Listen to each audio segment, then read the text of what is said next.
Welcome to Personal Mastery Training. I'm your host, Alvin Brown, former world-class athlete turned entrepreneur and consultant.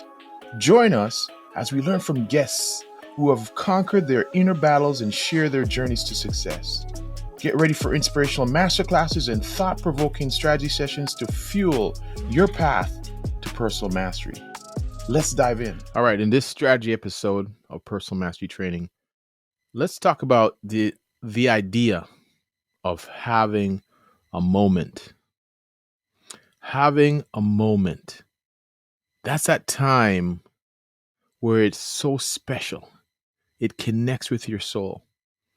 I'm going to tell you where I was inspired by this conversation.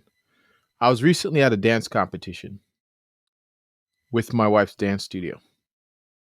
And I've been in dance for 30 plus years. I used to compete in dance in my teen years. And there's moments that you'll have in any sport. This could happen it happened when I was in martial arts. It happened when I was in wrestling. It happened at different times when I'm speaking, when there's moments and we pray for them. And when we have them, when we capture them, when we manage to capture those moments, they are so special and fleeting. So here's how it works. Every year, when these dancers grow up and they get to the top of the heap, they are now in their teen years, their late teens. They're getting ready to move away from high school into university. That becomes their last year. And at this point, give or take, before they get to their last year, maybe even 3 years before, they start to get in the zone. They start to feel their bodies, feel the emotion of the dance. They start to embrace it, embody it. Whatever the choreographer wants them to portray, they get it. When you're young, you don't get that connection yet. There's a few special people who get it early, but it's very rare that they can get the emotion, get everything they need to share with the audience. But when they hit about 16, 15, 16, 17 years old, they start to make a connection. And at that point, I start to look for the moments. And what that means is during a competition recital or whatever it is, I watch these older dancers and I search for the ones who are getting to that moment. And so at this competition, there's a few of the girls who had the moment. But there's one in particular that inspired me to talk about this right now and overlay it onto this idea of mastery. Because this idea of mastery is mastering your craft, anything you do. It doesn't matter what it is. It's something you're passionate about, something you love. And it's the idea of becoming aligned with it, becoming enthralled, connected to it, where time stands still. So I'm watching her and the music begins. And right out the gate, I don't know what inspiration she had before she went on. I don't know what happened, what set it up. But you knew right out the gate she was going to have a moment. And I was watching from backstage and I could see every turn was on point. 6 turns, 7 turns in a row, and finish gracefully and place the moves where they should be. And then the emotions were there. The connection to the audience was there. Everybody stood still. You could tell throughout the room. They say 93% of communication is nonverbal. Well, this is where it comes. 55% is body language, and the rest is tonality and so on and so forth. But in this case, she was using the entire 55%. And she was connected to the piece. She had the emotion, she had the body, she had the length, she had the extension. Everything was there. She had that moment. And I got to tell you, I got a little bit something in the throat happened where I knew, and I looked around the room, everyone knew that moment. Now, I'm from Toronto, and the Raptors are our basketball team. We won a championship in 2019. And there's a moment in that championship when Kawhi Leonard shot the ball and we had seconds left. I think it was against Philadelphia. The ball bounced, bounced, bounced, and it went in. And we won. But you can see it. You can YouTube it and look at it. That's the moment I'm talking about. When that ball bounced, everybody went still. The noise, it was a stadium filled to the rafters with the crowd. And you could cut it with a knife. Everyone went still.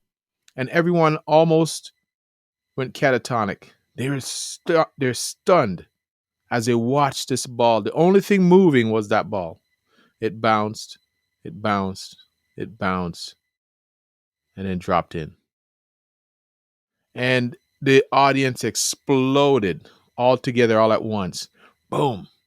It was magical. It was unbelievable.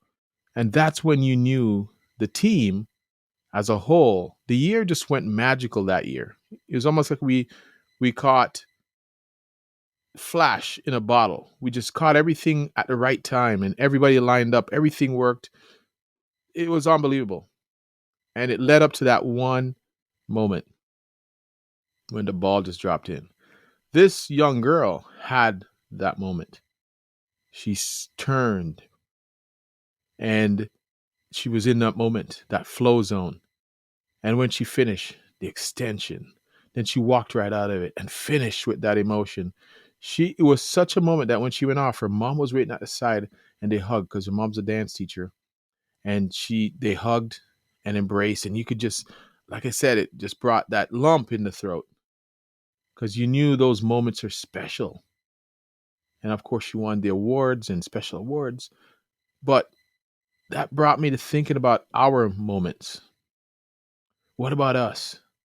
Whether you're a writer, an actor, dancer, you name it, running a business, we can all have those moments. It doesn't matter. And we are starving for moments.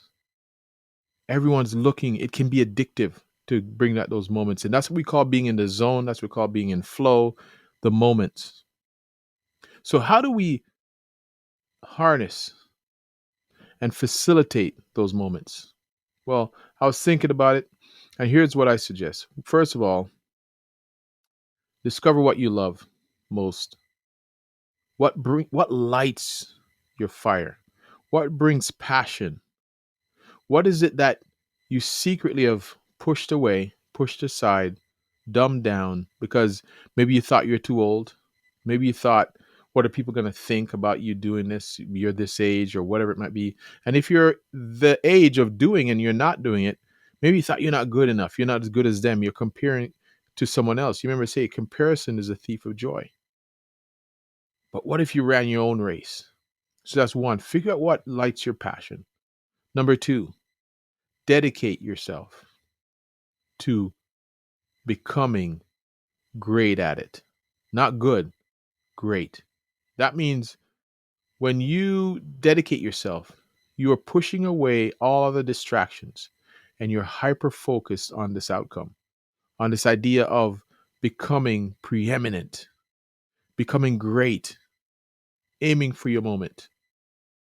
That's what we're going to do. We're going to create those moments by facilitating through practice. Remember, it says 10,000 hours? Whatever that number is, we can argue about 10, 20, it doesn't matter.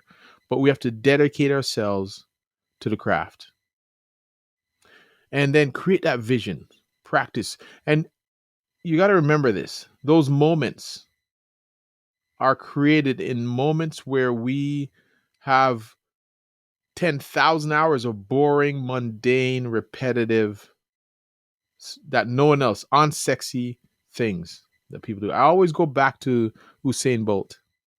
He ran 9.53 world record, and he's now in the record books. But how many years did it take him to run 9.53 under 10 seconds? It took him decades to do that. So you got to love what you do. So first of all, find what lights your fire. Then dedicate yourself to it and go to work. Embrace the suck. Move away from instant gratification and into long term, long term work. Do it for you, not for everybody else, not for the approval of someone else. Do it for you. And put yourself out there. Be vulnerable. If you are a writer, write. If you're a singer, sing. If you're a producer, do some producing. If you're a business owner, go out there and learn new skills so you can become better. Figure out what you're great at and do more of it. And push away instant gratification. Become more vulnerable. And those are the ways that with those reps, when we put in the reps, I was consulting with a client today about putting in the reps, doing the thing you love to do over and over and over again, being more vulnerable, pushing the envelope. But you have to put in the reps. If you're not willing to put in the reps, if you want instant grat, I'm sorry, you won't get those moments. They'll be fleeting. But how do you guarantee it? Put in the reps. So that's what I want to share with you. I want to share with you, how can you harness the moments in life? Because they're so special. And I have to tell you, when I dedicate myself to what I love to do, speaking, connecting, coaching, people, people, let's summarize it down to people. This podcast is for you. Those who are listening, this is for you. And when I sit down and write and put these together, I'm thinking about you, because I get my moments when I get messages back, when I know I've helped at least one, and I've helped many. So, moments. When was the last time you experienced a moment? Think about that. All right, I hope this podcast helped you to become clearer, become more passionate, and I'm going to ask you to continue to chase the moments. Stay consistent. They're going to hit you. And when you do, man, it's going to feel so special. And everyone will know it. All right. Until next time, give that some thought, give it some journal, expand on it, share it. Reach out to me. Let me know how, and share your moments. I'd love to put it out somewhere on social, and just let people know how you have experienced your moment. All right. Until next time, I'm out. Peace.